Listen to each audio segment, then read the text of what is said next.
Hello students, welcome to science Acharya Hindi medium. वापस से आपका बहुत बहुत वेलकम है science Acharya Hindi medium YouTube channel पे। आज फिर से अपन आ चुके एक बहुत ही प्यारे लेक्चर के साथ में। लास्ट लेक्चर में अपन ने इलेक्ट्रोकेमिस्ट्री के इंपॉर्टेंट क्वेश्चन का पार्ट 1 डिस्कस किया था, जहां पे मैंने आपको इंपॉर्टेंट फार्मूलाज के बारे में बताया था, इंपॉर्टेंट कॉन्सेप्ट के बारे में बताया था। लास्ट लेक्चर की अगर मैं बात करूं तो अपन ने कोलरॉफ्स नियम के अनुप्रयोग ये भी अपन ने कर लिए थे। वापस एक बार सुनना, कोलरॉफ्स नियम के क्या क्या अनुप्रयोग है। कोलरॉफ्स नियम की अगर मैं बात करूं क्या होता है कोलरॉफ्स का नियम, प्रबल तथा दुर्बल दोनों विद्युत अपघट्यों पर लागू होता है। फिर दूसरी बात, इसके स्टेटमेंट की बात करता हूं कोलरॉफ्स नियम के, तो किसी अनंत तनुता पर किसी लवण के तुल्यांकी चालकता का मान अनंत तनुता पे उस लवण के धनायन तथा ऋणायन की तुल्यांकी चालकताओं के मान के योग के बराबर होता है। ये अपन ने पढ़ा था कोलरॉफ्स का नियम। इसका एक और स्टेटमेंट अपन ने देखा था कि अनंत तनुता पर जब वियोजन पूर्ण हो जाता है तो किसी दुर्बल विद्युत अपघट्य की मोलर चालकता में उसके धनायन तथा ऋणायन का निश्चय सहभाजन होता है तथा उनका यह सहभाजन किसी दूसरे आयन की उपस्थिति पर निर्भर नहीं करता।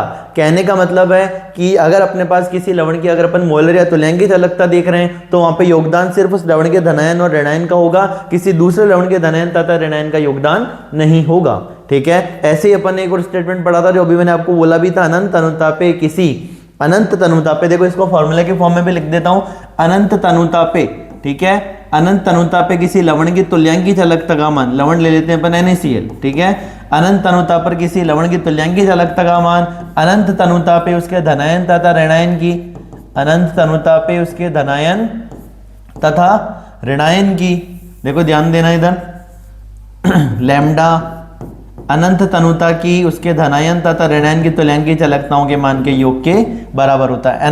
Na प्लस की अनंत तनुता पे तुल्यांकी चालकता और Cl माइनस की अनंत तनुता पे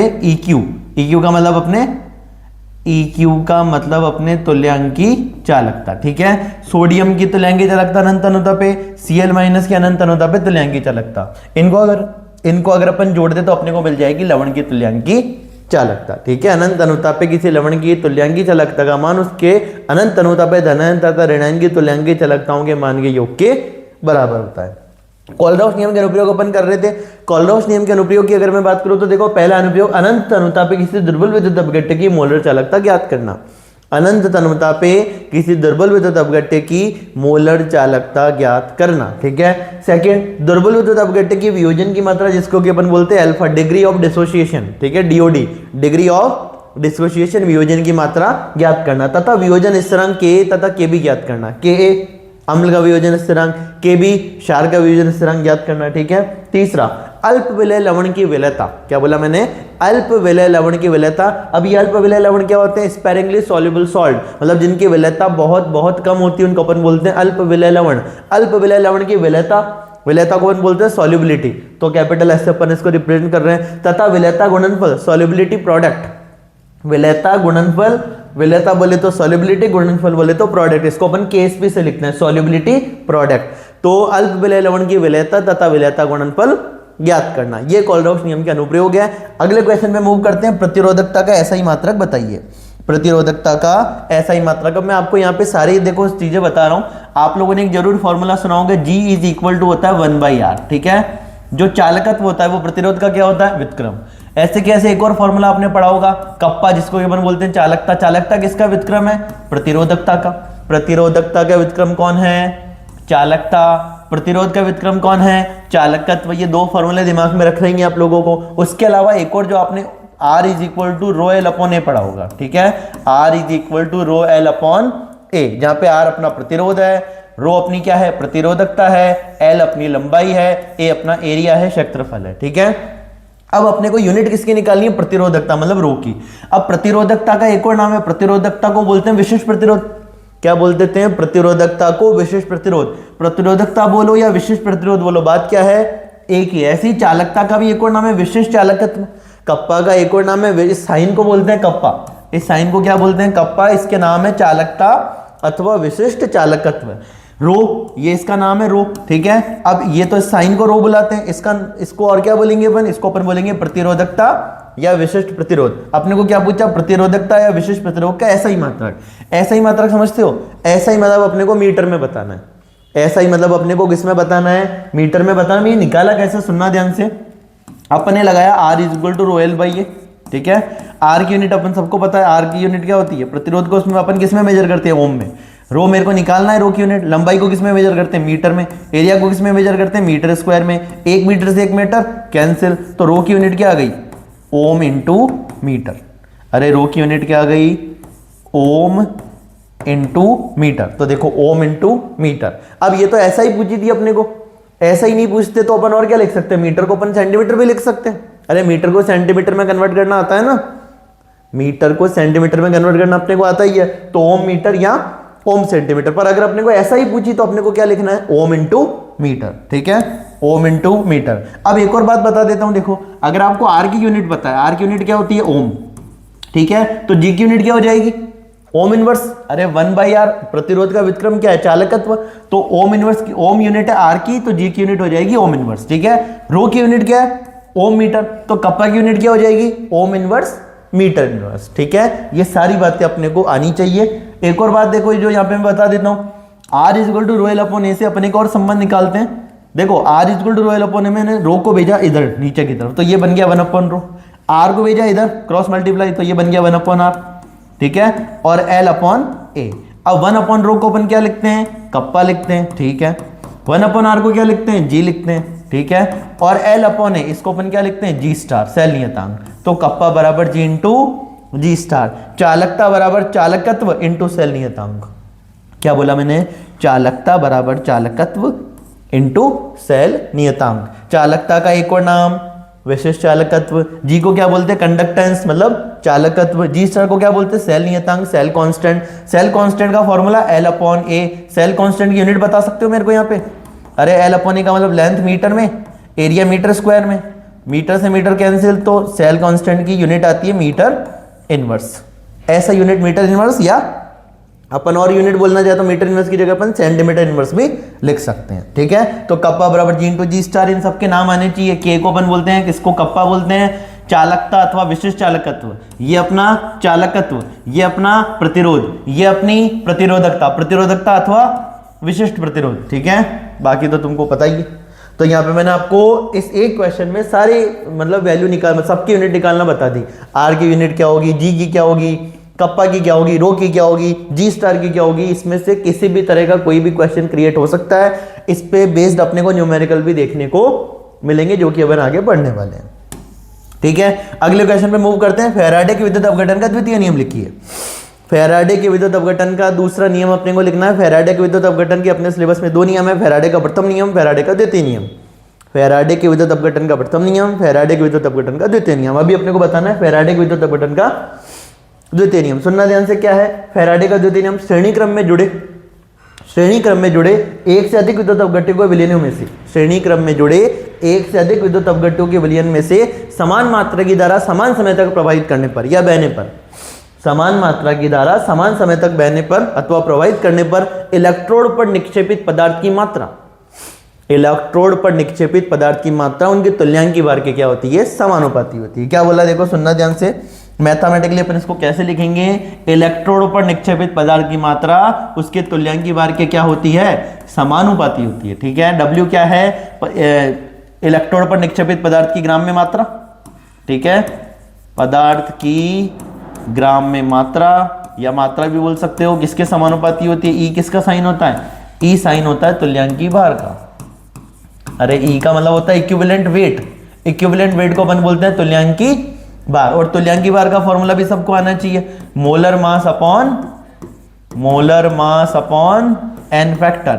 ये तुल्यांकी भार का, ये तुल्यांकी भार का सूत्र है। ठीक है, और जीएमईक्यू को क्या बोलते हैं, ग्राम इक्विवेलेंट। जीएमईक्यू क्या होता है, ग्राम इक्विवेलेंट, जिसको कि अपन बोलते हैं ग्राम तुल्यांक। ग्राम तुल्यांक क्या होता है, ग्राम में भार बटा तुल्यांकी भार। ये भी अपने को आना चाहिए, कुछ फॉर्मूले हैं जिससे कि अपन न्यूमेरिकल करेंगे भी आगे जाके। तो फैराडे का दूसरा नियम क्या है, वापस से सुनना।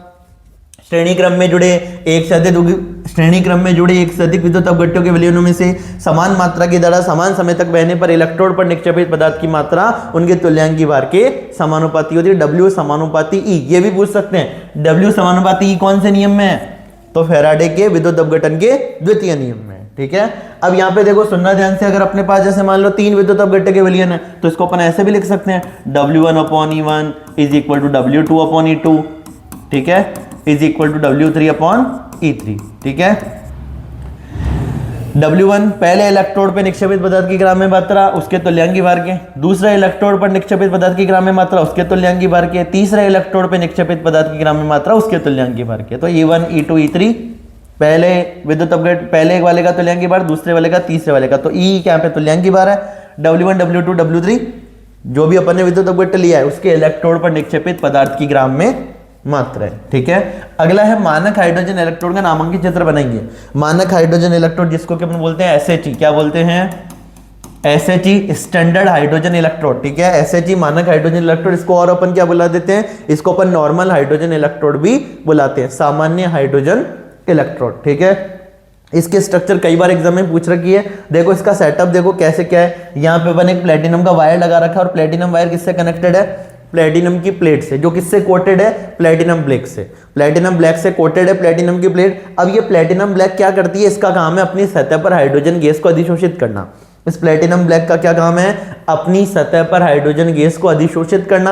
अधिशोषित को अपन बोलते हैं एड्सॉर्प्शन, ठीक है। एक सतही घटना है, ये अपनी सरफेस पे क्या कर लेती है, हाइड्रोजन गैस को अधिशोषित कर लेती है, मतलब अपनी सतह पे हाइड्रोजन गैस को अटैच कर लेती है, ऐसे समझ लो। सतह पे, सरफेस पे होने वाली घटना अधिशोषण, ठीक है। एड्सॉर्प्शन, एब्जॉर्प्शन नहीं, देखो अवशोषण नहीं, अधिशोषण, एड्सॉर्प्शन, ठीक है। अब यहाँ पे जो अपन ने विलयन भरा वो किसका है, HCl का है। कितने मोलर है, 1 मोलर HCl और टेम्परेचर भी फिक्स है यहाँ पे। देखो इसको अपन स्टैंडर्ड हाइड्रोजन इलेक्ट्रोड क्यों कहते हैं, यहाँ पे S का मतलब है स्टैंडर्ड, ठीक है। स्टैंडर्ड क्यों बोल रहे हैं अपन इसको, क्योंकि यहाँ पे कुछ स्टैंडर्ड कंडीशन है। तापमान कितना है, 25 डिग्री सेल्सियस, सांद्रता कितनी है 1 मोलर, पीएच कितनी ले रखी है अपन ने 0, और हाइड्रोजन गैस का दाब कितना है 1 बार प्रेशर, ठीक है। यहां से अपन हाइड्रोजन गैस पास कर रहे हैं, वो platinum plate with coated with platinum black, वो हाइड्रोजन गैस को अधिशोषित कर लेती है। ये पूरा अपना एक इलेक्ट्रोड तैयार हो गया।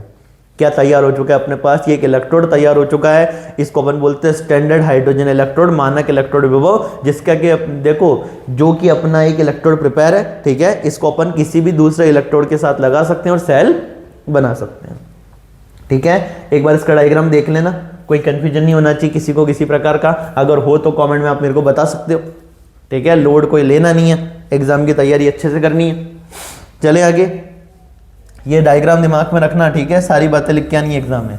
अपने बोर्ड का सवाल है, देखो सुनना ध्यान से। क्वेश्चन है अगला अपना कि 0.001 मोल पर लीटर। मोल पर लीटर क्या होती है, सांद्रता होती है। तो सांद्रता दे रखी है 0.001, ठीक है, मोल पर लीटर, ठीक है। एसिटिक अम्ल की है ना, ये एसिटिक अम्ल की है, जिसकी अपने को चालकता, चालकता मतलब अपना कप्पा, अरे चालकता मतलब कप्पा कितना दे रखा है 5 × 10 की घात -5, 5 × 10 की घात -5 साइमन सेंटीमीटर इनवर्स। अब देखो एक और बात जो मैं आप लोगों को बता देता हूं, साइमन की जगह अपन MHO भी लिख सकते हैं, ठीक है। साइमन की जगह MHO भी लिख सकते हैं और MHO की जगह अपन ओम इनवर्स भी लिख सकते हैं। तो ये तीनों बातें क्या एक ही है, ओम इनवर्स लिखो, MHO लिखो, साइमन लिखो, ठीक है। तो साइमन की जगह MHO भी लिखा हो सकता है, MHO की जगह ओम इनवर्स भी लिखा हो सकता है। अरे इधर देखो तुम तो वापस, कप्पा इज इक्वल टू देखो अपन ने क्या पढ़ा था, कप्पा जो होता है वो किसका व्युत्क्रम होता है, रो का, है ना। प्रतिरोधकता का व्युत्क्रम क्या कहलाता है, चालकता। अब यहां से मेरे को रो की यूनिट निकालनी है, R is equal to rho l अपन ने अभी निकाला था अपन ने। R की यूनिट क्या होती है, ओम, R की यूनिट ओम, लेंथ मीटर में, एरिया मीटर स्क्वायर में। तो यहाँ पे ओम इंटू मीटर, किसकी यूनिट आई थी, रो की यूनिट ओम इंटू मीटर। तो मैं कहूंगा कप्पा की unit ohm inverse metre inverse या ohm inverse centimetre inverse. Ohm inverse की जगह क्या लिख सकता हूं मैं, MHO सेंटीमीटर, ओम इनवर्स की जगह क्या लिख सकता हूं, MHO महो, और MHO की जगह और क्या लिख सकता हूं, साइमन सेंटीमीटर इनवर्स। तो ये साइमन सेंटीमीटर इनवर्स किसकी यूनिट है, कप्पा की। अगर आपको एग्जाम में कई बार नाम में कंफ्यूजन हो तो आप यूनिट से भी क्या कर सकते हो, देख सकते हो कि अपने को क्या वैल्यू दे रखी है वो, ठीक है। यूनिट से अपन पता लगा सकते हैं। हाँ देखो, इसको नोट करना चाहो तो नोट कर लेना, सारी यूनिट किसकी है, ये कप्पा की है, ठीक है। स्क्रीनशॉट ले लेना इसका, ठीक है, या जैसे भी तुम्हारा मन करे। आगे देखो फिर, तो कप्पा की वैल्यू 5 × 10⁻⁻5, ठीक है। आगे लिखा है यदि एसिटिक अम्ल के लिए लैम्डा m नॉट। अब देखो कई बार है ना, ध्यान देना यहाँ पे, लैम्डा m नॉट भी अपना क्या है, अनंत तनुता की मोलर चालकता। लैम्डा m नॉट भी क्या है, अनंत तनुता की मोलर चालकता। तो नॉट आए मतलब समझ जाना वो अनंत तनुता की मोलर चालकता ही दे रखी है। लैम्डा m नॉट का मान कितना है 250, 250 Simon centimetre square mole inverse, Simon centimetre square mole inverse, ठीक है। मोलर चालकता की यूनिट हो गई है। आगे कह रहे हैं तो इसके वियोजन स्थिरांक का मान ज्ञात कीजिए। अब देखो ये एसिटिक अम्ल है, अम्ल के लिए वियोजन स्थिरांक क्या होता है, के क्या है अम्ल का, के क्या है अम्ल का वियोजन स्थिरांक, के है अम्ल का वियोजन स्थिरांक, डिसोसिएशन कांस्टेंट ऑफ एसिड, इसको अपन क्या बोलते हैं, डिसोसिएशन कांस्टेंट ऑफ एसिड। अब अपने को के पता करना है, यहां से देखना के का फॉर्मूला होता है C alpha square upon 1 minus alpha. सबसे पहली बात के का फॉर्मूला होता है C alpha square upon 1 minus alpha. अब सांद्रता तो पता है पर क्या अपने को अल्फा पता है, अल्फा होता है डिग्री ऑफ डिसोसिएशन, वियोजन की मात्रा, तो मेरे को अल्फा नहीं पता है। और अगर मेरे को अल्फा नहीं पता है तो मेरे को अल्फा फाइंड करना पड़ेगा। अल्फा कैसे पता करते हैं, अल्फा पता करते हैं सी सांद्रता में मोलर चालकता बटा अनंत अनुता की मोलर चालकता। अनंत अनुता की मोलर चालकता अनंत से भी लिखते हैं नॉट से भी लिखते हैं, तो यहाँ पे अपन नॉट से लिख देते, कोई दिक्कत नहीं है, लैम्डा एम नॉट, अनंत अनुता की मोलर चालकता और सी सांद्रता की मोलर चालकता, ठीक है। ये बात डन होनी चाहिए। अब बात करते हैं, अपने को अनंत अनुता की मोलर चालकता तो दे रखी है पर अपने को सी सांद्रता की मोलर चालकता नहीं दे रखी, तो अपने को क्या निकालना पड़ेगा, सी सांद्रता पे मोलर चालकता। कैसे निकालेंगे, kappa into 1000 divided by capital M, ये इसका फॉर्मूला होता है। तो कैसे निकालेंगे आगे, कप्पा की वैल्यू क्या है, कप्पा की वैल्यू है 5 इंटू 10 टू द पावर -5, 1000 की जगह मैंने रखा 1000। मोलर था एक प्रकार की सांद्रता और सांद्रता दे रखी है अपने को 0.001, ठीक है 0.001। पॉइंट उड़ाएंगे तो ऊपर पहले से 1000 था, एक और 1000 आ जाएगा, इतनी बेसिक बात आनी चाहिए, 3 डिजिट है तो 1000 आ जाएगा। आगे देखो 1000 और 1000 ये बन गया 10 टू द पावर 6, क्या बन गया, अरे 3 3 6 0, ये बन गया 10 की घात 6, 10 की घात -5 और 10 की घात 6, क्या बचेगा 10 बचेगा, ठीक है 10 की घात -5 और 10 की घात 6 तो 10 बचेगा, 5 इंटू 10 मतलब अपना 50। तो सी सांद्रता में मोलर चालकता कितनी आ गई, सी सांद्रता में मोलर चालकता आ गई 50 siemens centimetre square mole inverse, ठीक है। Siemens centimetre square mole inverse अपन लगा सकते हैं। अब अपने को अल्फा निकालना है, अल्फा जब हम निकालेंगे तो सी सांद्रता की मोलर चालकता 50, अनंत अनुता की मोलर चालकता दे रखी क्वेश्चन में 250, 50 में जब अपन ने 250 का भाग लगाया तो क्या आएगा, जल्दी से बताओ, 0 से 0 कैंसिल, 1/5, 1/5 को अपन क्या लिख सकते हैं 0.2, तो अल्फा की वैल्यू आ गई 0.2, अल्फा की वैल्यू आ गई 0.2, ठीक है। इसमें भी आपको कोई डाउट नहीं होना चाहिए। अब अल्फा की वैल्यू पुट करनी है अपने को के में, तो के इज इक्वल टू सी, सी कितनी है सांद्रता 0.001, ठीक है। अल्फा 0.2 है तो अल्फा का स्क्वायर क्या करेंगे 0.2 इंटू 0.2, ठीक है 0.2 इंटू 0.2 अपॉन 1 माइनस अल्फा कितना है 0.2। अब इसको सॉल्व कर सकते हैं अपन, अरे आता है नहीं इतना तो सॉल्व करना, चलो लिख लेते हैं 0.001, 0.2 इंटू 0.2, 1 माइनस 0.2 कितना होगा 0.8 और ऊपर है 0.2 इंटू 0.2, पॉइंट उड़ाते, पॉइंट से पॉइंट उड़ाया, ठीक है, ये 2 पॉइंट उड़ाए तो नीचे कितना आ गया 100, ये और पॉइंट उड़ाएंगे, ठीक है, तो नीचे कितना आ जाएगा 1000, ठीक है। अरे इधर 3 डिजिट 1000, इधर 1 डिजिट तो 100, इसका पॉइंट उड़ाया तो ऊपर आ गया 10। अब सॉल्व कर लो, 2 2 जा 4, ऊपर हो गया 4 और नीचे 8, 4/8 मतलब 1/2, 1/2 मतलब 0.5, तो के आ गया अपना 0.5 और ये 3 डिजिट 3 0 इधर 2 0 इधर, तो 3 तो 5, ये 10 टू द पावर 5 ऊपर जाके बन गया 10 टू द पावर 3 और 2, ये 1 0 से 1 0 काटो तो बना 3 और 1 4, तो बना 10 to the power -4, 0.5 into 10 to the power -4। अरे दिख रहा है क्या, ये कैलकुलेशन है बस, 0.5 into 10 to the power -4, point उड़ाएंगे नीचे 10 आया, ऊपर जाके वो वापस -1 बन जाएगा, तो 10 टू द पावर -4 और -1 तो 10 टू द पावर -5, तो के की वैल्यू आ गई 5 इंटू 10 टू द पावर -5 मोल पर लीटर। चेक करते हैं, देखो क्या है। पहले अपन ने, अब देखो जो मैंने वहाँ पे चीज़ लगाई है वो की वही बात यहाँ पे अपने को देखने को मिल रही है। पहले लैम्डा एम निकालेंगे कप्पा इंटू 1000 अपॉन एम से, तो ये अपन ने कप्पा इंटू 1000 अपॉन एम से निकाला जो कि आया 5 इंटू 10 50, किधर गया ये रहा 50 siemens centimetre square mole inverse, ठीक है। फिर अपन ने अल्फा निकाला, अल्फा निकालने के लिए lambda upon lambda m naught, lambda m देखो सिर्फ लैम्डा एम लिखा है ना, इसका मतलब वो सी सांद्रता की मोलर चालकता, लैम्डा एम सी लिखो, लैम्डा एम लिखो, बात की सी सांद्रता की मोलर चालकता और नीचे नॉट का मतलब है अनंत अनुता की मोलर चालकता। तो मैंने मोलर चालकता निकाली 50 आई, अनंत अनुता की मोलर चालकता क्वेश्चन में दे रखी है 250 50 बटा 250 सॉल्व करेंगे 1/5 को अपन लिखेंगे 0.2, ठीक है। अल्फा की वैल्यू 0.2 आ गई। वियोजन स्थिरांक के लिए अपन के का फॉर्मूला लगाएंगे C alpha square upon 1 minus alpha. C अपने को पता है 0.001, अल्फा 0.2 है। अरे 0.2 है ना, 0.2 इंटू 0.2 क्या होता है 0.04 होता है, ठीक है। और नीचे 1 माइनस 0.2 क्या बचा 0.8। अब ये सिंपल सी मैथ से जो कि शायद तुमको आती होगी, फिर भी मैंने करके आप लोगों को बताया क्या आंसर आ रहा है 5 into 10 to the power 5 into 10 to the power 5 into, एक सेकंड रुकना, अरे यार हो गई गड़बड़, रुकना रुकना रुकना,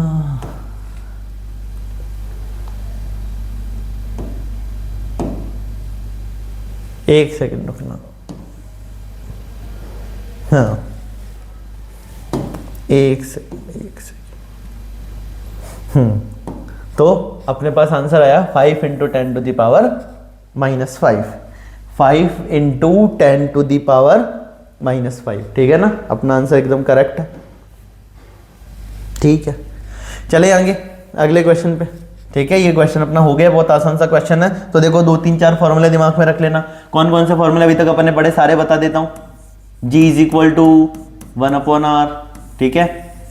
कप्पा इज इक्वल टू 1/रो,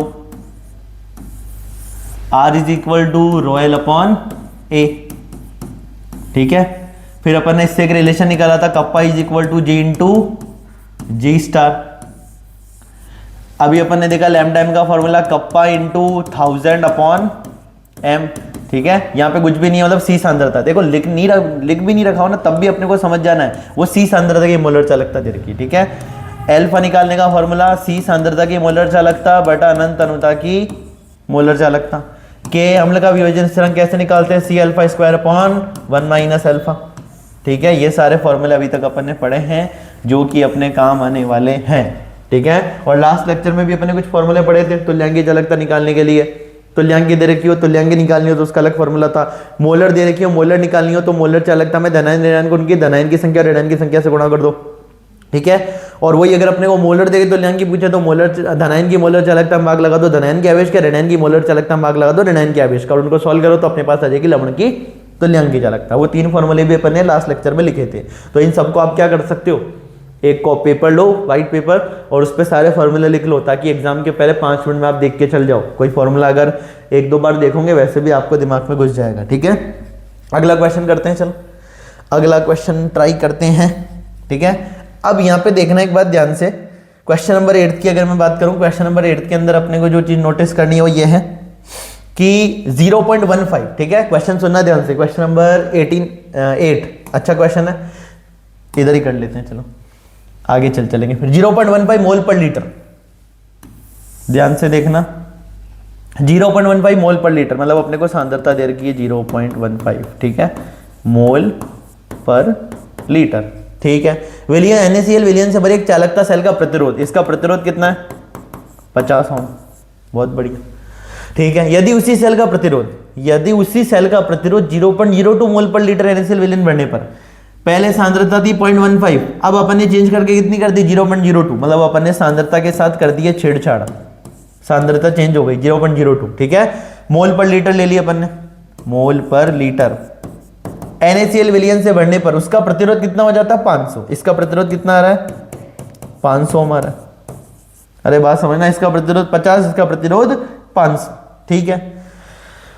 तो 0.02 मोल, तो 0.02 मोल पर लीटर इस सांद्रता सेल के लिए अपने को ज्ञात करना है विलियन की चालकता, मतलब कप्पा, इसका अपने को कप्पा पता करना है, ठीक है। और क्वेश्चन में एक बात दे रखी है 0.15 मोल पर लीटर NaCl विलियन की चालकता है, इसकी चालकता दे रखी है, इसका कप्पा दे रखा है अपने को, क्या दे रखा है इसका कप्पा 1.5, ठीक है, साइमन पर मीटर, वही साइमन मीटर इनवर्स, ठीक है।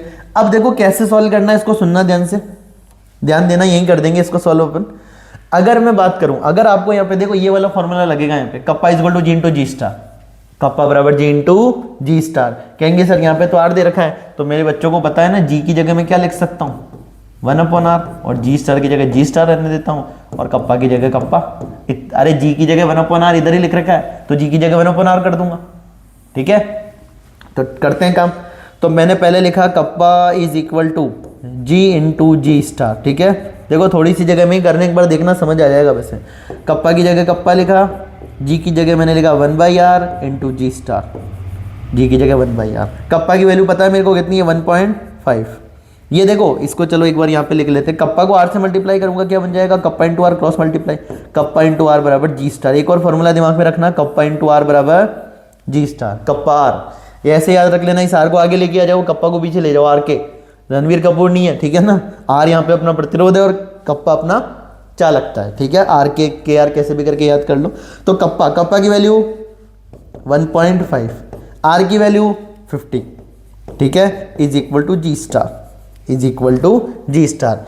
1.5 को 50 से करेंगे, देखो 1 पॉइंट उड़ाओगे, देखो यहाँ 1.5 का पॉइंट उड़ाया तो नीचे 10 बचा, 0 से 0 कैंसिल, मतलब 15 इंटू 5 कितना हो गया 75। और अपने को पता है जी स्टार अपने किस में आएगा, मीटर में आएगा। 75 मीटर इनवर्स किस में आ जाएगा, मीटर इनवर्स में, क्योंकि मीटर दे रखा है ना यहाँ पे। तो अपना जी स्टार आ गया 75 मीटर इनवर्स। क्या सर जी स्टार क्यों निकाला, अपने को तो कप्पा पूछा था। देखो अगर अपने को यहाँ का कप्पा निकालना है तो कप्पा बराबर वापिस से जी इंटू जी स्टार। कप्पा मेरे को निकालना है यहाँ का, जी की वैल्यू जी की जगह रख सकता हूँ 1/r इंटू जी स्टार। और आप लोगों को पता है G star cell constant, cell constant नाम है, ये कांस्टेंट वो चीज कांस्टेंट है। यहाँ पे जो जी स्टार है वही यहाँ पे जी स्टार रहेगा, क्योंकि सेल तो सेम ही है ना, बस अपन ने उसकी सांद्रता चेंज की है। और सांद्रता चेंज करने से, ध्यान से सुनना मेरी लाइन, सांद्रता चेंज करने से सेल नियतांक पे कोई प्रभाव नहीं पड़ता है, ठीक है। तो यहाँ पे kappa is equal to 1/r, 1/r की वैल्यू क्या है यहाँ पे 500, तो 1/500। और जी स्टार कितना आया 75, तो 75। इसको सॉल्व कर लो। 75 5 से कितने टाइम्स में, अरे 5 1 जा 5 2 15 आ गया। 15 में अपन ने 100 को डिवाइड किया तो ये आ गया अपना 0.15, 0.15। और कप्पा की यूनिट क्या आएगी, जो यहाँ पे आई है साइमन मीटर, है ना, साइमन पर मीटर। और वो मीटर जाके ऊपर क्या बन जाएगा, साइमन मीटर में 0.15 आंसर एकदम सही है अपना, ठीक है। कैसे किया सुनना ध्यान से, बच्चे सारे बच्चे इधर देखेंगे, ध्यान से सुनेंगे कैसा क्या अपन ने काम किया है। 0.15 मोल पर लीटर NaCl विलयन से भरी चालकता सेल का प्रतिरोध 50 ओम, प्रतिरोध 50 ओम। इसकी अपने को 0.15 मोल पर लीटर की चालकता भी दे रखी है 1.5, तो चालकता भी अपन ने लिख दी 1.5 कप्पा। C 0.15 दे ही रखा है। इस पूरे से मैंने क्या निकाल लिया, यहाँ पे सेल कांस्टेंट की वैल्यू निकाल लेते हैं। कप्पा बराबर जी इंटू जी स्टार, कप्पा की जगह 1/ρ भी, कप्पा 1/ρ होता है, जी अपना 1/r होता है, जी स्टार अपना L/E होता है, ठीक है। तो यहाँ से अपन ने कहा कप्पा निकालना था, जी की जगह 1/r रखा, कप्पा की जगह कप्पा ही रखा, जी की जगह 1/r लिखा, जी स्टार। तो कप्पा को r से मल्टीप्लाई करेंगे तो क्या आ जाएगा अपना जी स्टार 75 मीटर इनवर्स, ठीक है। 75 मीटर इनवर्स। क्यों आया मीटर इनवर्स, क्योंकि कप्पा साइमन पर मीटर में, तो अपने पास जी स्टार किस में आएगा, मीटर इनवर्स में आएगा। इसी जी स्टार को यहाँ पे रख दिया 75। इस वाले का देखो सांद्रता चेंज कर दी, पहले 0.15 थी, सुनना ध्यान से, सांद्रता पहले 0.15 थी, अब सांद्रता 0.02 है। तो सांद्रता 0.02 वाले के लिए प्रतिरोध कितना है 500 ओम, तो 500 नंबर दिया। कप्पा अपने को निकालना था, तो कप्पा बराबर जी इंटू जी स्टार, जी की जगह रखा 1/r, यहाँ पे r 500 है तो 1/500। जी स्टार अपन ने निकाला 75, जी स्टार कांस्टेंट है 75/500 करेंगे तो आ जाएगा 0.15 साइमन मीटर इनवर्स, क्योंकि कप्पा इधर देखो मीटर इनवर्स में है ना सेल कांस्टेंट, तो ये आ जाएगा साइमन मीटर इनवर्स। वरना ऐसे देखो ये किसमें मीटर इनवर्स में, तो मीटर इनवर्स। और 1/ओम को अपन क्या लिख सकते हैं, 1/ओम को अपन ओम इनवर्स या MHO या साइमन, तो यहाँ पे साइमन आ गया, साइमन मीटर इनवर्स। शायद ये बात समझ आ गई होगी, ठीक है। न्यूमेरिकल मैंने कई बार क्लास में भी करवा रखा है, आप लोगों को बोर्ड में आया हुआ क्वेश्चन है, तो एक बार देख लेना। वैसे तो कोई डाउट नहीं होगा, डाउट हो फिर भी बता देना, एक बार और सॉल्व करवा दूंगा, ठीक है, और अच्छे से सॉल्व करके बता दूंगा। वैसे तो इतना जितना बेसिक किया जा सकता था उतना बेसिक से मैंने आपको समझाया इसको, ठीक है। और फिर भी नहीं आए, वैसे तो देखो आ जाएगा, फिर भी नहीं आए तो कमेंट कर देना, मैसेज कर देना, कुछ भी वापस समझा दूंगा, कोई दिक्कत की बात नहीं है। वैभव सर इसीलिए तो बैठे, आप लोगों के सारे डाउट दूर करने के लिए, है ना। चलो स्टार्ट करते हैं अगला क्वेश्चन, क्वेश्चन नंबर 9। लोह धातु के संक्षारण को रोकने में, लोह धातु के संक्षारण को रोकने में उत्सर्ग इलेक्ट्रोड हेतु प्रयुक्त धातु का नाम लिखिए और तथा बताइए कि संक्षारण को किस प्रकार रोकता है। अब देखो आप लोगों ने जरूर ये तो पढ़ा ही होगा कि जिंक की परत चढ़ा दो या मैग्नीशियम की परत चढ़ा दो, आयरन के ऊपर किसकी परत चढ़ा दो। अरे जैसे कि अपना आयरन का एक ब्लॉक है, सुनना ध्यान से, ये मेरा आयरन का ब्लॉक है, तो इसके ऊपर मैं क्या कर दूंगा, इसके ऊपर एक जिंक की लेयर लगा दूंगा, ठीक है। प्रोसेस को अपन बोलते हैं गैल्वेनाइजेशन, है ना, जिसको अपन बोलते हैं यशद लेपन, क्या बोल देते हैं, और इसको अपन यशद लेपन। यशद वर्ड किसके लिए काम में लेते हैं, जिंक के लिए काम में लेते हैं, गैल्वेनाइजेशन या यशद लेपन। आयरन को संक्षारण से मतलब जंग लगने से बचाने के लिए आयरन के ऊपर जिंक की परत चढ़ाना यशद लेपन कहलाता है। मैग्नीशियम वगैरह भी काम में ले सकते हैं, पर अपन देखो अब थोड़ा सा कॉन्सेप्ट समझते हैं इसके पीछे का। अगर मैं बात करूं विद्युत रासायनिक श्रेणी में, जब अपन लिथियम से फ्लोरीन की तरफ जाते हैं तो एसआरपी का मान बढ़ता है। अब ये मेरे बच्चों को समझ आ रही होगी बात अच्छे से। अपन लिथियम से फ्लोरीन की तरफ बनाते थे, हाइड्रोजन का एसआरपी 0 लेते थे, हाइड्रोजन के ऊपर वालों का नेगेटिव होता था, हाइड्रोजन के नीचे वालों का पॉजिटिव होता था। लिथियम से फ्लोरीन की तरफ जाने पर एसआरपी का मान बढ़ता था। और मैं आप लोगों को एक बात बोलता था, ऊपर वाली धातु की क्रियाशीलता नीचे वाली धातु की क्रियाशीलता से अधिक होती है। तो अपने को करना क्या है, अपने को आयरन के ऊपर, आयरन से ऊपर वाली जितनी भी मेटल है ना, उनकी लेयर चढ़ा देनी है। और आप लोगों को पता है जिंक हो गया, मैग्नीशियम हो गया, ये आयरन के ऊपर आते। अरे लेके भारत का ना मजे से आला मंजन कर फेंक दे, है ना, मंजन कर फेंक दे एफी, तो एफी के ऊपर आता है जिंक भी, और मैग्नीशियम भी क्या आता है, एफी के ऊपर आता है। इसका मतलब कि अगर अपन आयरन के ऊपर उससे अधिक क्रियाशील धातु की लेयर लगा दें, तुम कुछ सोचो ना, आयरन के ऊपर अपन ने ऐसी मेटल की लेयर लगा दी है जिसकी क्रियाशीलता आयरन से ज्यादा है। तो जब अपन ने कहा कि जब अपन ने मतलब ऐसे समझ लो, जब अपघटित होने की बारी आई ना, या संक्षारण की बारी आई, तो उस ऊपर वाली धातु ने कहा कि पहले मैं खत्म होंगी, जब तक मैं खत्म नहीं हो जाती आयरन को खत्म नहीं होने दूंगी। इसका मतलब है जब तक जिंक पूरा खत्म नहीं हो जाएगा, आयरन को अपन क्या नहीं कर सकते, आयरन को नुकसान नहीं पहुंचा सकते, ठीक है। तो वही लिखा है, संक्षारण को रोकने में जिंक या मैग्नीशियम का प्रयोग करते हैं। जिंक की परत चढ़ाने से एफी की अपेक्षा जिंक का ऑक्सीकरण होता है, ठीक है। संक्षारण क्या एक प्रकार का ऑक्सीकरण है, धातुओं का ऑक्सीकरण क्या कहलाता है, संक्षारण कहलाता है। तो परत चढ़ाने से एफी की अपेक्षा जिंक का ऑक्सीकरण होता है। जिंक सक्रिय होने के कारण इलेक्ट्रॉन त्यागता है, एफी इलेक्ट्रॉन नहीं त्यागता, एफी इलेक्ट्रॉन नहीं त्यागता, जिंक इलेक्ट्रॉन त्यागता है। और एफी पर जिंक, आयरन पे जंग नहीं लगता। मतलब अगर अपने को आयरन को जंग से बचाना है, लोहे को जंग से बचाना है, तो अपने को लोहे पे ऐसी धातु की परत चढ़ानी है जिसकी क्रियाशीलता आयरन से ज्यादा हो। मैग्नीशियम वगैरह काम में ले सकते हैं, जिंक वगैरह काम में ले सकते हैं। और जिंक वाली प्रक्रिया यशद लेपन या गैल्वेनाइजेशन कहलाती है, जो कि अपन ने पढ़ा। अगला क्वेश्चन देखो, ठीक है। NaCl, HCl तथा CH3COH कौन कौन है? एक है मेरा NaCl सोडियम क्लोराइड, एक है मेरा HCl, एक है मेरा CH3COH, ठीक है। Acetic acid, hydrochloric acid, sodium chloride, ठीक है। और इनकी अपने को लैम्डा दे रखी है, NaCl की दे रखी है 110, HCl की दे रखी है 100 और CH3COOH की दे रखी है 390, ठीक है। और किसकी निकालनी है? CH3COONA, सोडियम एसिटेट की अपने को क्या निकालनी है? सोडियम एसिटेट की अपने को निकालनी है अनंत अनुता पे मोलर चालकता, ठीक है। अपने को NaCl, HCl और CH3COH की अनंत अनुता पे मोलर चालकता दे रखी है। देखो नोट लग जाए तब भी समझ जाना अनंत अनुता की मोलर चालकता है। अब मेरे को बताओ CH3CONA मेरे को चाहिए, तो इसमें दो चीजें CH3CO- और Na+। अब ये CH3CO- किससे मिलेगा? ये मिलेगा मेरे को CH3COH से, तो मैंने CH3COOH को जोड़ दिया, ठीक है। अब मैंने कहा मेरे को Na भी चाहिए, वो किससे मिलेगा? NaCl से, तो मैंने NaCl जोड़ दिया। अब यहाँ पे आप लोग नोटिस करोगे कि सर CH3COH से तो CH3CO आ जाएगा, NaCl से Na आ जाएगा, ये H और Cl तो अपने किसी काम का है ही नहीं। मैंने कहा नहीं है तो हटाओ, अरे जो काम का नहीं है उसको क्या कर दो, हटाओ। तो मैंने माइनस कर दिया क्या? HCl। CH3COOH की चालकता कितनी है? 390, तो यहाँ पे लिख दिया 390। NaCl की कितनी है? 110, तो लिख दिया 110, ठीक है। HCl की कितनी है? 100, तो लिख दिया 100। और यहाँ पे माइनस लगाना मत भूलना। 390 में 110 जोड़ेंगे, 110 का 10 390 को पकड़ाओ, बना 400, 400 में 100 जोड़ो, बना 500, 500 में से 100 घटाओ, क्या बचा? 400। Simon centimetre square mole inverse, ठीक है। Siemens centimetre square mole inverse. अतः CH3CONA के लैम्डा नोड का मान 400 Simon centimetre square mole inverse होगा।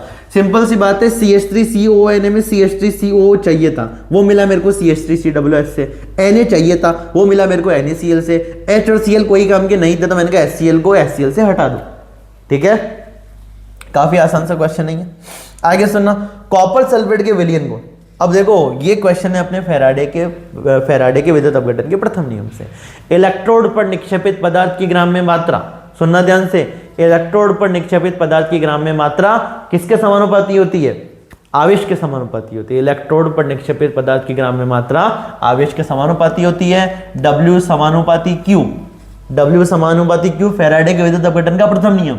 W समानुपाती E इलेक्ट्रोड पर निक्षेपित पदार्थ की ग्राम में मात्रा तुल्यंकी भार के समानुपाती, फैराडे के विद्युत अपघटन का द्वितीय नियम। जब जब समानुपाती हटता है, ठीक है, स्मॉल कैश कुछ भी ले लो, जब जब समानुपाती हटता है तब तब कोई ना कोई कांस्टेंट आता है। चलो इसको कैपिटल W ले लेते हैं। देखो इसका रीजन भी बताऊंगा। जैसे अपन है ना, जब तुल्यंकी भार निकालेंगे, ठीक है, तुल्यंकी भार की अगर मैं बात करूं तो molar mass upon n factor formula होता है, ठीक है, कुछ भी ले लो। चलो W समानुपाती Q, ठीक है, इन्होंने कैपिटल W लिया, अपन भी कैपिटल W ले लेते हैं। W समानुपाती Q, जब जब समानुपाती हटता है तब तब कोई ना कोई कांस्टेंट आता है। यहाँ पे आएगा Z, जिसको अपन बोलते हैं विद्युत रासायनिक तुल्यांक, ठीक है, W बराबर ZQ। अब अपन जानते हैं करंट क्या होता है, चार्ज पर unit time, I is equal to Q by T. तो Q क्या लिख सकता हूँ, I इंटू टी। तो मैंने Q की जगह लिख दिया I इंटू टी, Z की जगह Z ही है, W is equal to Z I T, W is equal to Z I T. Z की जगह अपन क्या लिखेंगे, E अपॉन 96500 कूलम, Z बराबर E बटा 96,500 I इंटू टी। E क्या है, E है अपना तुल्यांकी भार। E क्या है, तुल्यांकी भार, जिसका कि फॉर्मूला होता है molar mass upon n factor. तो मैंने E की जगह लिख दिया molar mass upon n factor. बाकी सारी चीजें ऐसे की ऐसे चलेगी, 96,500 IT की जगह IT आएगा, ठीक है। करंट किस में लेना है, करंट अपने को लेना है एम्पियर में। क्या अपने को करंट एम्पियर में दे रखी है, हाँ दे रखी है। तो देखो अपने पास फॉर्मूला बन गया W is equal to E upon 96500 I into T. फिर अपन ने E की जगह काढूं बार वही मोलर मास, ठीक है, upon n factor I into T, ठीक है। मॉलिक्यूलर वेट, मोलर मास कुछ भी ले लो, यहाँ पे mm मोलर मास, अणुभार। अब देखो यहाँ पे अपने को क्या है, कॉपर सल्फेट के विलयन में से 1.5 एम्पीयर की धारा से 20 मिनट तक वैद्युत अपघटन किया जाता है। तो कैथोड पर निक्षेपित कॉपर का द्रव्यमान ज्ञात कीजिए। कैथोड पर निक्षेपित, कैथोड पे कौन सी घटना होती है, अरे कैथोड पे क्या होता है, कैथोड पे होता है अपचयन। अरे कैथोड पे क्या होता है, अपचयन। और कॉपर सल्फेट में कॉपर प्लस 2 का अपचयन होगा। कॉपर प्लस 2 2 इलेक्ट्रॉन लेके किसमें चेंज हो जाएगा, कॉपर प्लस 2 2 इलेक्ट्रॉन लेके किसमें चेंज हो जाएगा, कॉपर में चेंज हो जाएगा, ठीक है। कॉपर प्लस 2 इलेक्ट्रॉन लेके कॉपर में चेंज हो गया। तो बताओ यहाँ पे एन फैक्टर क्या होता है, इसको अपन दो चीज तरीके से देख सकते हैं। कॉपर पे चार्ज कितना है, +2, तो एन फैक्टर कितना हो गया 2। या ऐसे देख लो, कॉपर प्लस 2 ने कितने इलेक्ट्रॉन लिए, 2 इलेक्ट्रॉन लिए, तो इसका एन फैक्टर कितना हो गया 2, ठीक है। तो इसका एन फैक्टर 2, तो एन फैक्टर की जगह पे 2 रखा। कॉपर का द्रव्यमान पता ही है सबको 63.5, 63.5, तो अणुभार की जगह पर रखा 63.5। आई करंट कितनी है, करंट 1.5 एम्पीयर, 1.5 रखा अपन ने। टाइम है अपने पास 20 मिनट, मिनट को सेकंड में कन्वर्ट करना, 60 से क्या कर देंगे 1 मिनट में 7 सेकंड, तो 20 को 20 इंटू 60 से मल्टीप्लाई कर दो, 1200 सेकंड 1200। बाकी पूरी प्रोसेस आप लोगों को बताइए, तो अपना आंसर सॉल्व करना बस इसको। 0.588 कॉपर निक्षेपित होगा, ठीक है। आपकी बोर्ड का सवाल है, बहुत इंपॉर्टेंट, ध्यान रखना। इस टाइप के क्वेश्चन भी आपको देखने को मिलेंगे। तो अपने पास और फॉर्मूला आ गया, ठीक है। W समानुपाती Q, तो W बराबर ZQ, Q की जगह अपन IT, तो W equal to ZIT। E की जगह अपन जानते हैं E अपॉन Z की जगह अपन जानते हैं E अपॉन 96,500। और ये अपना क्या, तुल्यांकी भार। तुल्यांकी भार का formula molar mass upon n factor, molar mass upon n factor. और आयन का एन फैक्टर क्या होता है, आयन पर उपस्थित आवेश। किसी भी आयन का एन फैक्टर उस आयन पर उपस्थित आवेश होता है। एक बार इस क्वेश्चन को देख लो, फिर आगे चलते हैं। जल्दी से देख लो इस क्वेश्चन को, फिर आगे चलते। कोई डाउट हो कमेंट में मेरे को बताओ कि सर ये डाउट है। अगर किसी प्रकार का कोई डाउट हो तब भी आप मेरे को बता सकते हो कमेंट में, और नहीं है डाउट तो चले अपन आगे।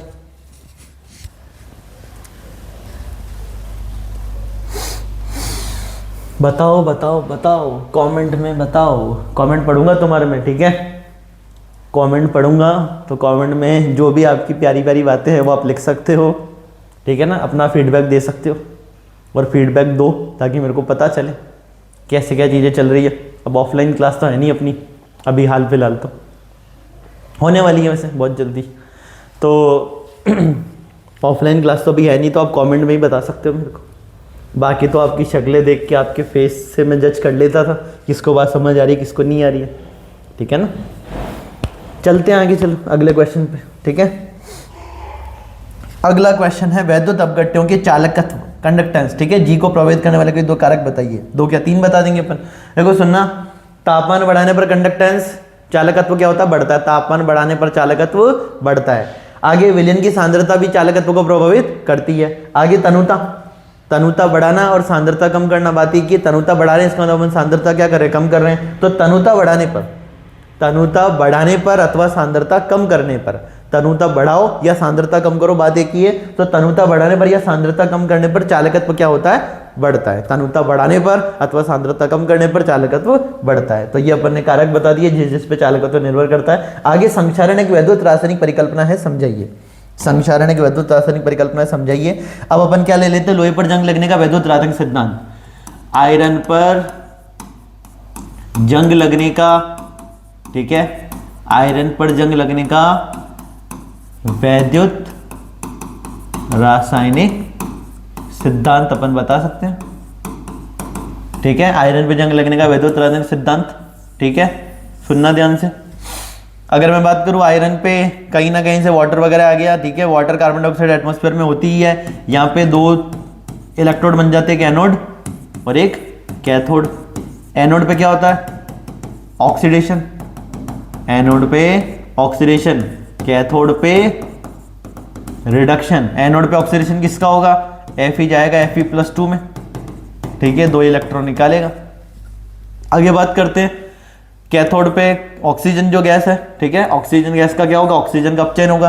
अब बात करते हैं यहाँ पे H+ कहाँ से आया, तो देखो वाटर अपने पास कहीं ना कहीं से वाटर वेपर आया, एटमॉस्फेयर में कार्बन डाइऑक्साइड है, तो वाटर और CO2 के प्रेजेंस में क्या होगा, एसिड बनेगा जिसका नाम है कार्बोनिक एसिड H2CO3, और ये क्या देगा, H+ देगा। तो H+ का प्राथमिक स्रोत कौन होता है, H2CO3 कार्बोनिक अम्ल, ठीक है। ये H+ देगा तो ऑक्सीजन H+ लेके, और अपचयन में क्या होता है, इलेक्ट्रॉन जोड़े जाते हैं, किस में चेंज हो जाएगी, वाटर में। अब बात करते हैं, देखो इधर ऑक्सीजन 2 है, इधर एक ही है, तो यहाँ पे 2 लगाऊंगा बैलेंस करने के लिए। इधर ऑक्सीजन 2 है, इधर एक ही थी, तो मैंने आगे 2 लगा दिया। अब बात करते हैं 2 2 जा 4 हाइड्रोजन हो गए, तो यहाँ पे 4H+ लगा दिया। 4H+ को बैलेंस करने के लिए 4 इलेक्ट्रॉन आएंगे। अरे इधर तो कुछ भी नहीं है ना, आवेश उदासीन है, तो यहाँ पे 4H+ के साथ मैंने 4 इलेक्ट्रॉन लिख दिए। अब यहाँ पे 4 इलेक्ट्रॉन आए हैं, मतलब इसने 4 इलेक्ट्रॉन दिए होंगे। कैसे दिए होंगे, इस पूरी इक्वेशन को 2 से मल्टीप्लाई कर दो, ठीक है। तो इक्वेशन लिख रहा हूँ, 2Fe जा रहा है 2Fe+2 में, ठीक है, 4 इलेक्ट्रॉन निकाल रहा है। आगे बात करते हैं, इसको भी लिख दो, O2 4H+ क्या कर रहा है, ऑक्सीजन 4H+ लेके 4 इलेक्ट्रॉन लेके 2 वाटर में चेंज हो रहा है, 2 मोल्स ऑफ वाटर। 4 इलेक्ट्रॉन से 4 इलेक्ट्रॉन वैसे कहने में कैंसिल कह देते हैं, पर मैं बात करूं तो एनोड ने जो 4 इलेक्ट्रॉन निकाले वही कैथोड ने काम में ले लिया है। यहाँ पे ऑक्सीडेशन और यहाँ पे रिडक्शन, रेड मतलब रिडक्शन, अपचयन, OXI मतलब ऑक्सीडेशन, ऑक्सीकरण, ठीक है। अब जो एरो के इधर है उसको उधर लिख दो, जो एरो के उधर उसको उधर लिख दो। रिएक्टेंट साइड में, प्रोडक्ट की साइड में क्या है, 2Fe है, और कौन है, ऑक्सीजन है, और कौन है, H+ है, ठीक है। क्या बनाएंगे, 2Fe+2 बनाएंगे, अच्छा ठीक है। और क्या बनाएंगे, 2 मोल्स ऑफ वाटर। देखो पहले देखते हैं कि चार्ज, ये इक्वेशन बैलेंस है या नहीं, एक बार चेक करते हैं इसको। 2 आयरन 2 आयरन, 2 ऑक्सीजन 2 ऑक्सीजन, 2 2 जा 4 हाइड्रोजन, 2 2 जा 4 हाइड्रोजन। चार्ज बैलेंस करते हैं। Fe पे कोई चार्ज है नहीं, ऑक्सीजन पे कोई चार्ज है नहीं। एक हाइड्रोजन पे +1 तो 4 पे +4, एक Fe पे +2 तो 2 पे +4। चार्ज भी दोनों तरफ बैलेंस है, वाटर पे कोई चार्ज है नहीं। फाइनल रेडॉक्स रिएक्शन में अपने को इलेक्ट्रॉन कहीं पे भी नजर नहीं आते, ये रेडॉक्स रिएक्शन की एक खास बात है, ठीक है। अब ये आयरन जो है +2 वाटर की प्रेजेंस में, ऑक्सीजन की प्रेजेंस में क्या बना लेता है, Fe2O3.XH2, जिसको कि अपन बोलते हैं केमिकल फॉर्मूला ऑफ रस्ट, जंग का रासायनिक सूत्र, ठीक है। अब यहाँ पे अपन इक्वेशन वगैरह भी लिख सकते हैं। थ्योरी में क्या लिख रहे हैं, देखो सुनना, लोहे पर जंग लगने के उदाहरण द्वारा संक्षारण के वैद्युत रासायनिक सिद्धांत को समझ सकते हैं।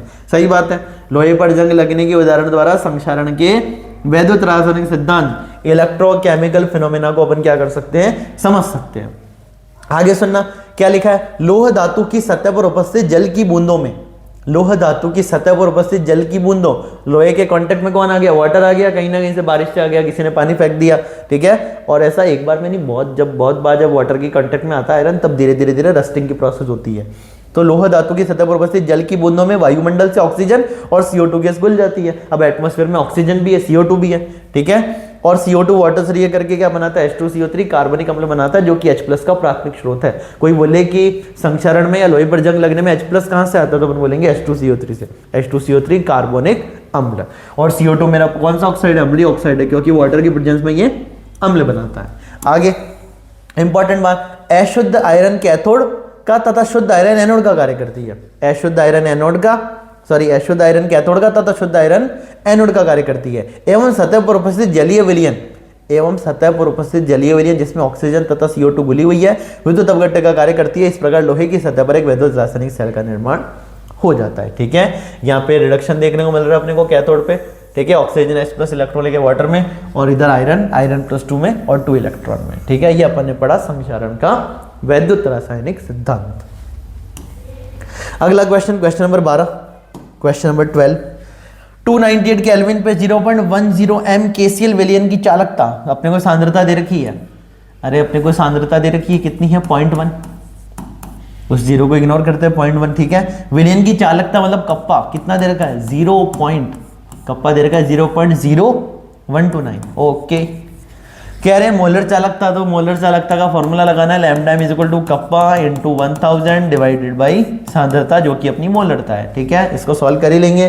0.0129 वैल्यू पुट करो यार, बस बहुत आसान से नंबर कर लो। 0.129 1000 मल्टीप्लाई किया, सांद्रता की जगह 0.1 रखा, इसका पॉइंट उड़ाएंगे तो 3 जीरो के बाद एक और 4 जीरो बन जाएगा, जीरो को इग्नोर करना, और इधर पॉइंट हटाएंगे तो फिर से नीचे 4 जीरो है, 4 जीरो से 4 जीरो कैंसिल, आंसर आ जाएगा 129 साइमन सेंटीमीटर² मोल इनवर्स। आगे अगला क्वेश्चन चेक करते हैं। अगला क्वेश्चन वैसा का वैसा ही जो भी किया था अपन ने। CH3COH HCl और NaCl की अनंत अंतर में मोलर चालकता के मान दे रखे हैं और CH3COONA की निकालनी है, बस वैल्यू चेंज है। अरे CH3COONA की निकालनी है, इधर देखो CH3COONA की अपने को निकालनी है। यहाँ पे अपन ये लिख सकते हैं, देखो ये वाली अनंत तनुता पे CH3CONA की मोलर चालकता। ठीक है, अनंत तनुता पे CH3CONA की मोलर चालकता जो होगा, अब अपने को क्या चाहिए? अनंत तनुता पे इसमें CH3CO वाला पार्ट है जिसको किससे मिलेगा? CH3COH से, इसकी मोलर चालकता से, प्लस Na किससे मिलेगा? NaCl से। तो अनंत तनुता पे NaCl की मोलर चालकता, अब N इसमें Cl और H काम का नहीं है तो इसको माइनस कर दो, लैम्डा अनंत HCl की मोलर चालकता। अच्छे से लिखना है तो ये लिख दो। ठीक है, अपन डायरेक्ट लिखते हैं CH3CONA चाहिए था, CH3CO वाला पार्ट आया CH3COH से, Na वाला पार्ट आया NaCl से, Cl और H काम का नहीं है तो माइनस क्या कर दो? HCl कर दो। वैल्यू पुट करो, CH3COH की कितनी है? CH3COH की है 390.5। ठीक है, HCl की कितनी है?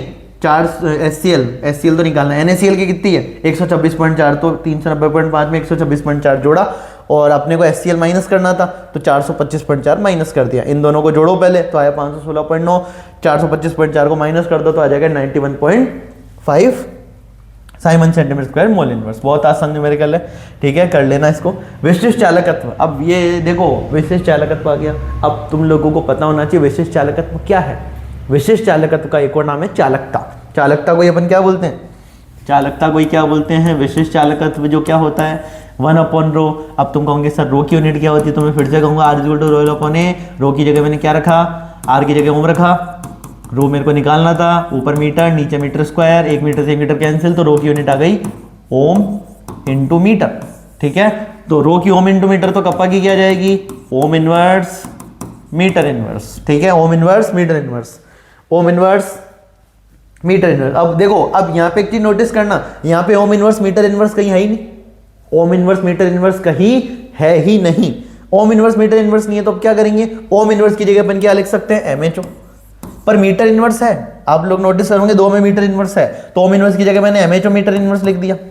आप कहोगे सर ये भी नहीं है ऑप्शन में, तो अब क्या करें? तो मैं कहूंगा MHO की जगह अपन और क्या लिख सकते हैं? Siemens metre inverse. तो ये तीनों बातें अपने को आनी चाहिए। कप्पा की unit ohm inverse metre inverse भी होती है, MHO मीटर इनवर्स भी होती है, साइमन मीटर इनवर्स भी होती है। साइमन मीटर इनवर्स, और ये देखो मीटर इनवर्स की जगह 3 यूनिट और लिख देता हूं। चलो सुनो, ओम इनवर्स मीटर इनवर्स की जगह मैं ओम इनवर्स सेंटीमीटर इनवर्स भी लिख सकता हूं। ठीक है, MHO की जगह MHO, मीटर इनवर्स की जगह और क्या लिख सकता हूं? Centimetre inverse. और साइमन की जगह साइमन, मीटर इनवर्स की जगह क्या लिख सकता हूं? Centimetre inverse. तो ये 6 यूनिट जो है ना, 6 यूनिट में से कुछ भी लिखी हो सकती है, और अपने को इन 6 में से सिर्फ एक ही देखने को मिल रही है। देखो, साइमन सेंटीमीटर इनवर्स कहीं नहीं है, MHO सेंटीमीटर इनवर्स कहीं नहीं है, ओम इनवर्स सेंटीमीटर इनवर्स कहीं भी नहीं है, साइमन मीटर इनवर्स है, तो मैंने A टिक कर दिया। ठीक है, अरे बात समझ आई क्या? तो ये 6 यूनिट कप्पा की पॉसिबल है। Ohm inverse metre inverse, mho metre inverse, siemens metre inverse, ohm inverse centimetre inverse, mho centimetre inverse और साइमन सेंटीमीटर इनवर्स। ठीक है, ये कुछ भी आपको लिखा मिला हो सकता है। ठीक है, इसको दिमाग में रखना। यूनिट से भी क्वेश्चन बना देते हैं आपके बोर्ड वाले। चलें अगले क्वेश्चन पे, क्वेश्चन नंबर 15 पे चलते हैं अपन। टाइम कितना हो गया एक बार देख लेते हैं। वीडियो 1 घंटे का हो गया हो तो बंद करें फिर अपन। 49 मिनट्स ही हुए अभी।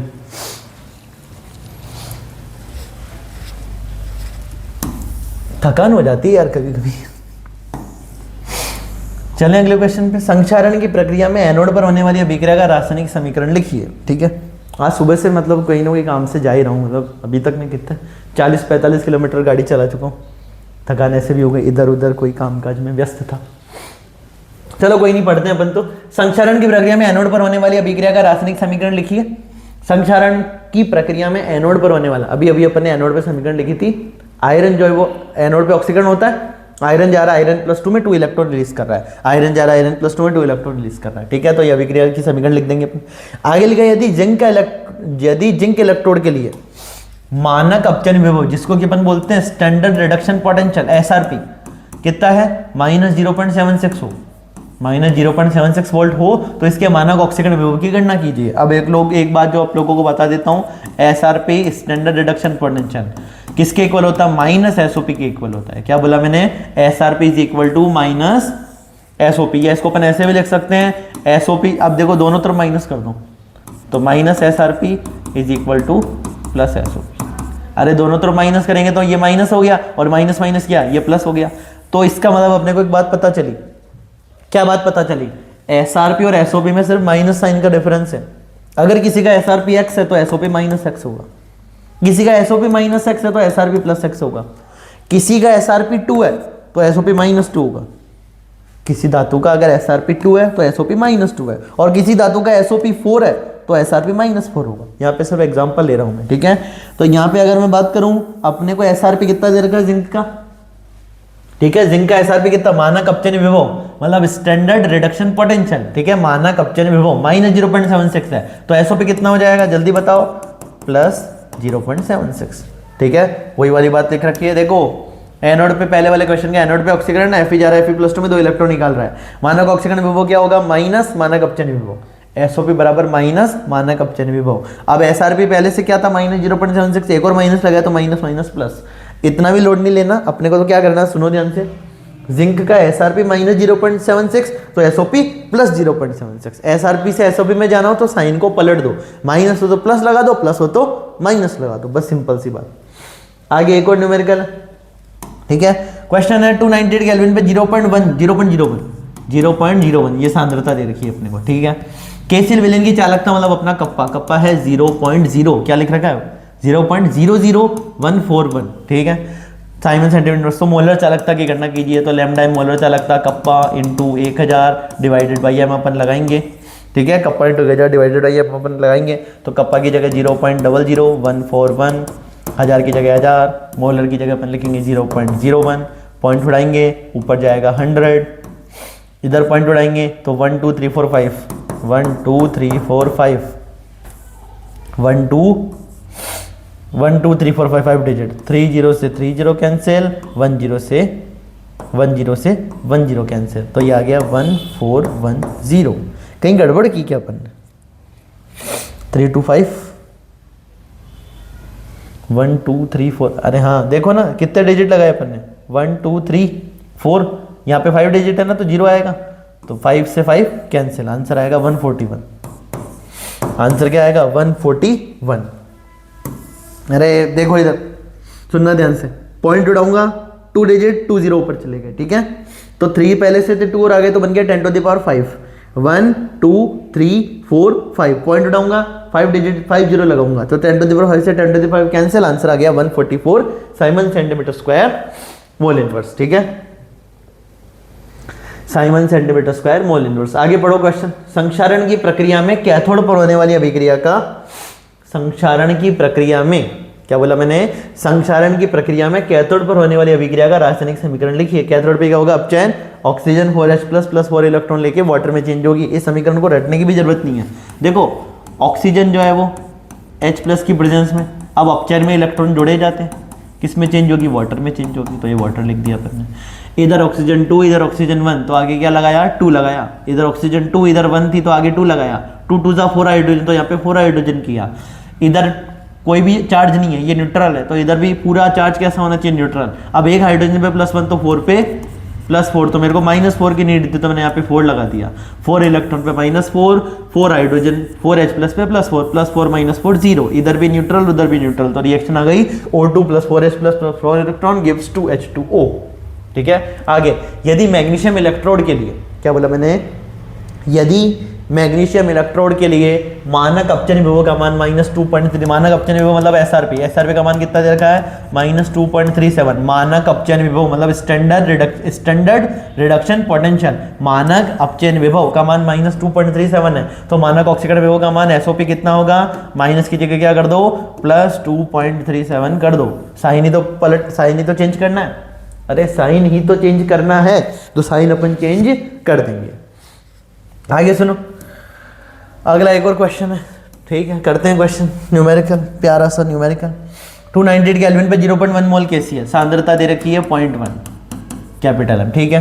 केसीएन से पहले चालकता सेल का प्रतिरोध, ठीक है, प्रतिरोध दे रखा है कितना 100 ओम, 100 ही दे रखा है ना, हाँ। सेल स्थिरांक का परिकलन कीजिए, सेल स्थिरांक कप्पा बराबर G × G स्टार, ठीक है, कप्पा बराबर G × G स्टार। और क्या दे रखा है, केसीएल विलयन की चालकता, कप्पा भी दे रखी है अपने को, कप्पा भी दे रखी है, कप्पा कितनी है, कप्पा है कप्पा 0.0129, 0.0129। देखो एग्जाम में इन पॉइंट्स में गड़बड़ मत करना, कैलकुलेशन में थोड़ा सा ध्यान रखना, जल्दीबाजी में कई बार कैलकुलेशन में गड़बड़ होने से आपका आंसर चेंज हो सकता है, और अगर आपका आंसर चेंज हो गया जो कि सही नहीं है तो आपको मार्क्स भी नहीं मिलेंगे जो मिलने चाहिए। फॉर्मूला अच्छे से लिखना है, वैल्यू अच्छे से पुट करनी है, और आंसर सोच समझ के सही से निकालना है, ठीक है। वैसे फॉर्मूला लिखने के भी नंबर मिलेंगे, फॉर्मूला अच्छे से लिखो, वैल्यू अच्छे से पुट करो, वहां पे लिखना, वहां पे एग्जाम में देखो बता देता हूँ, C सांद्रता बराबर 0.1 एकदम प्रॉपर, K क्या है यहाँ पे, कप्पा मतलब चालकता, तो वहां पे लिखना कप्पा चालकता बराबर ये, ठीक है। R अपना प्रतिरोध 100, थोड़ा जमा के लिखना, मैं यहाँ पे जमा के नहीं लिख रहा हूँ, ठीक है, तुमको जमा के लिखना है, वहां पे तुम कहोगे तो मैं भी जमा के लिख दूंगा, कोई दिक्कत नहीं, बस टाइम ज्यादा लगेगा फिर। तो कप्पा बराबर G × G स्टार, क्या निकालना है, सेल स्थिरांक मतलब G स्टार निकालना है।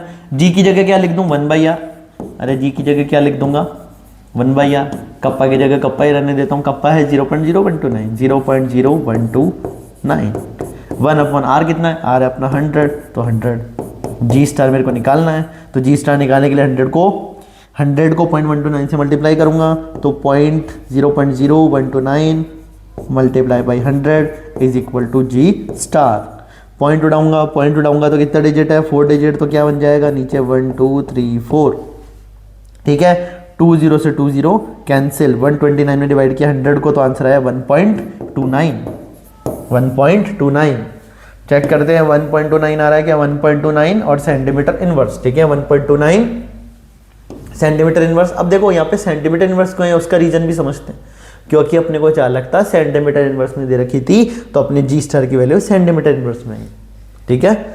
यूनिट से भी करके बताऊं क्या, देखो सुनना ध्यान से, R की जगह ओम रखेंगे, तो यहाँ पे मैंने ओम रख दिया, 0.129 की जगह क्या रखूंगा साइमन, अरे वैल्यू दे रखी है ना फॉर्मूले के अंदर, देखो साइमन सेंटीमीटर इनवर्स, तो साइमन पर सेंटीमीटर रख दिया मैंने, ठीक है। ये ओम जो है, साइमन को क्या लिख सकता हूँ, अरे साइमन को क्या लिख सकता हूँ मैं, ओम इनवर्स, ये ओम इधर आएगा तो ओम इनवर्स से क्या हो जाएगा, कैंसिल हो जाएगा, तो पीछे क्या बचेगा 1 सेंटीमीटर मतलब सेंटीमीटर इनवर्स, 1 सेंटीमीटर मतलब सेंटीमीटर इनवर्स। चलो करके बताता हूँ तुमको, देखो एक बार सुनना ध्यान से, किधर गया, वैल्यू पुट करके बताता हूँ एक बार, ताकि थोड़ा आइडिया लगे तुमको मैं कहना क्या चाह रहा हूँ। कप्पा बराबर G जमा के लिखते चलो, kappa is equal to G × G star, ठीक है। कप्पा की जगह कप्पा ही रखा, G की जगह मैंने रखा 1/r इंटू क्या कर दिया G स्टार, ठीक है। कप्पा की वैल्यू है 0.0129, 0.0129, साइमन सेंटीमीटर इनवर्स, तो साइमन सेंटीमीटर इनवर्स, ठीक है। कप्पा R से मल्टीप्लाई होगा, R कितना है, R है अपना 100, तो यहाँ पे मैंने लिख दिया 100 और R की यूनिट ओम, ठीक है, is equal to G star. अब यहाँ से देखना, इस साइमन को मैं क्या लिख सकता हूँ, साइमन को लिख सकता हूँ मैं 1/ओम, साइमन को क्या लिख सकता हूँ 1 अपॉन ओम। अरे ओम इनवर्स को ही तो अपन साइमन लिखते थे, तो साइमन की जगह 1 अपॉन ओम नहीं लिख सकता, लिख सकता हूँ ओम से ओम कैंसिल, पीछे क्या बचा सेंटीमीटर इनवर्स। इसलिए जी स्टार की वैल्यू किस में आएगी मेरे, जी स्टार की वैल्यू आएगी मेरे सेंटीमीटर इनवर्स में। पॉइंट उड़ाओगे तो नीचे 4 डिजिट 1 2 3 4, ठीक है। 2 0 से 2 0 कैंसिल, तो 129 में 100 को डिवाइड करोगे तो 1.29 सेंटीमीटर इनवर्स, जो कि अपना यहाँ पे अपने को देखने को मिल रहा है। सारे फॉर्मूले लिख दिए, याद रखना जी स्टार का फॉर्मूला आर के, रणवीर कपूर, ठीक है, रणवीर कपूर नहीं पर याद रख लेना, ठीक है, के आर आर के, यहाँ पे आर रेजिस्टेंस है और के मेरी चालकता है, ठीक है। कल कुल बाल लिख के मत आ जाना, आर और के मतलब रणवीर कपूर, कहेंगे कौन से टीचर ने पढ़ा दिया तुमको, वहाँ पे गड़बड़ मत करना मेरे प्यारे बच्चों।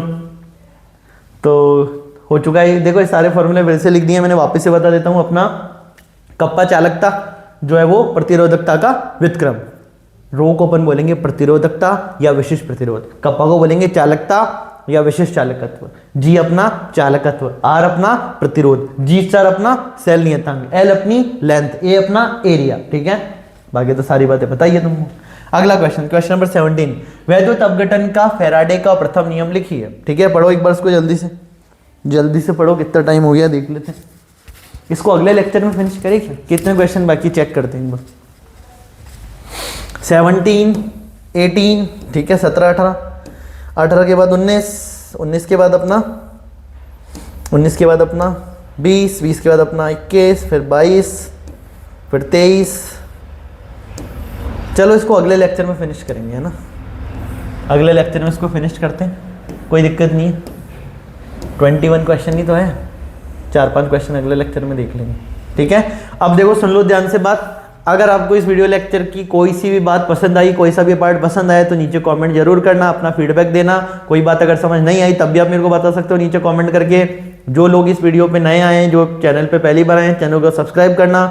आप लोग जो वीडियो देख रहे हो अपने जूनियर के साथ शेयर जरूर करना, जो भी आपके जूनियर है, ठीक है, जो अभी 11th में है उनको पहले से बता दो कि इस तरह से वैभव सर पढ़ा रहे हैं, मेरा चैनल आप शेयर कर सकते हो ताकि उनकी भी हेल्प हो सके, ठीक है। इस चैनल को, वीडियो को ज़्यादा से ज़्यादा शेयर करो, नए हो तो सब्सक्राइब करो।